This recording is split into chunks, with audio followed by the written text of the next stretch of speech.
Deuxième épître de Paul à Timothée, chapitre 1er. Paul, apôtre de Jésus-Christ, par la volonté de Dieu pour annoncer la promesse de la vie qui est en Jésus-Christ, à Timothée, mon enfant bien-aimé. Que la grâce, la miséricorde et la paix te soient données de la part de Dieu le Père et de Jésus-Christ, notre Seigneur. Je rends grâce à Dieu que mes ancêtres ont servi et que je sers avec une conscience pure, de ceux que nuit et jour je me souviens continuellement de toi dans mes prières, me rappelant tes larmes et désirant te voir afin d'être rempli de joie. Gardant le souvenir de la foi sincère qui est en toi, qui habita d'abord dans ton aïeul, Loïs, et dans ta mère, Eunice, et qui, j'en suis persuadé, habite aussi en toi. C'est pourquoi je t'exhorte à ranimer le don de Dieu que tu as reçu par l'imposition de mes mains. Ce n'est pas un esprit de timidité que Dieu nous a donné, mais un esprit de force, d'amour et de sagesse. N'aie donc point honte du témoignage à rendre à notre Seigneur, ni de moi, son prisonnier, mais souffre avec moi pour l'Évangile, par la puissance de Dieu qui nous a sauvés et nous a adressé une sainte convocation, non à cause de nos œuvres, mais selon son propre dessein, et selon la grâce qui nous a été donnée en Jésus-Christ avant les temps éternels, et qui a été manifestée maintenant par l'apparition de notre Seigneur et Sauveur Jésus-Christ, qui a détruit la mort et a mis en évidence la vie et l'immortalité par l'Évangile. C'est pour cet Évangile que j'ai été établi prédicateur et apôtre chargé d'instruire les païens. Et c'est à cause de cela que je souffre ces choses. Mais je n'en ai point honte, car je sais en qui j'ai cru, et je suis persuadé qu'il a la puissance de garder mon dépôt jusqu'à ce jour-là. Retiens dans la foi et dans la charité qui est en Jésus-Christ le modèle des saines paroles que tu as reçues de moi. Garde le bon dépôt par le Saint-Esprit qui habite en nous.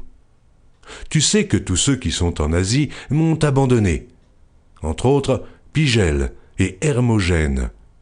Que le Seigneur répande sa miséricorde sur la maison d'Onésiphore, car il m'a souvent consolé. Et il n'a pas eu honte de mes chaînes, au contraire. Lorsqu'il est venu à Rome, il m'a cherché avec beaucoup d'empressement, et il m'a trouvé. Que le Seigneur lui donne d'obtenir miséricorde auprès du Seigneur en ce jour-là. Tu sais mieux que personne combien de services il m'a rendu à Éphèse. Deuxième épître de Paul à Timothée, chapitre 2. Toi donc, mon enfant, fortifie-toi dans la grâce qui est en Jésus-Christ.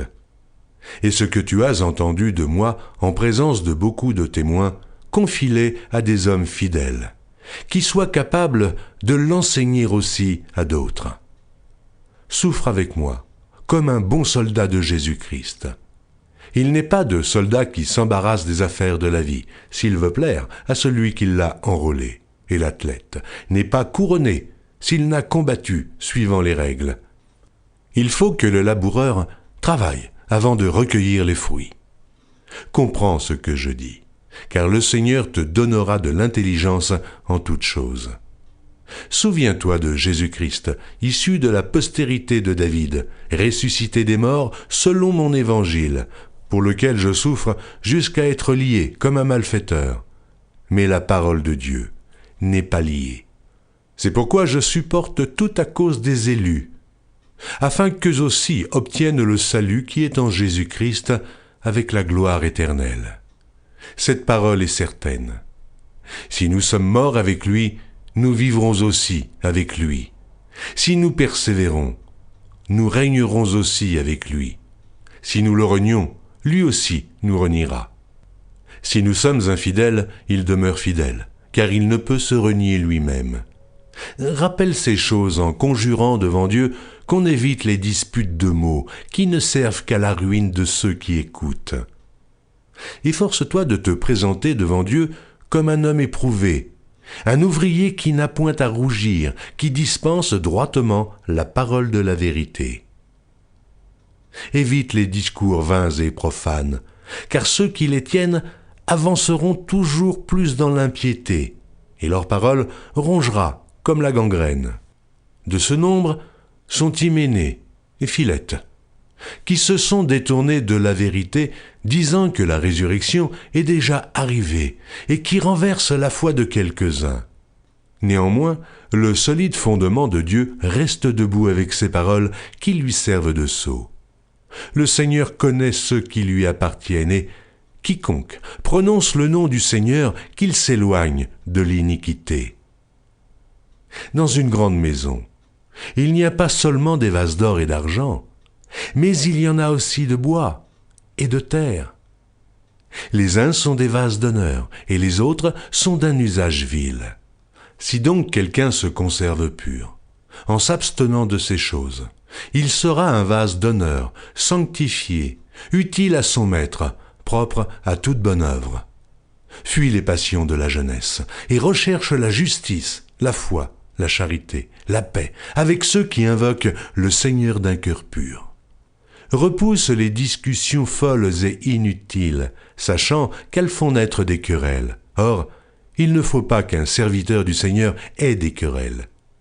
Il doit au contraire avoir de la condescendance pour tous, être propre à enseigner, doué de patience.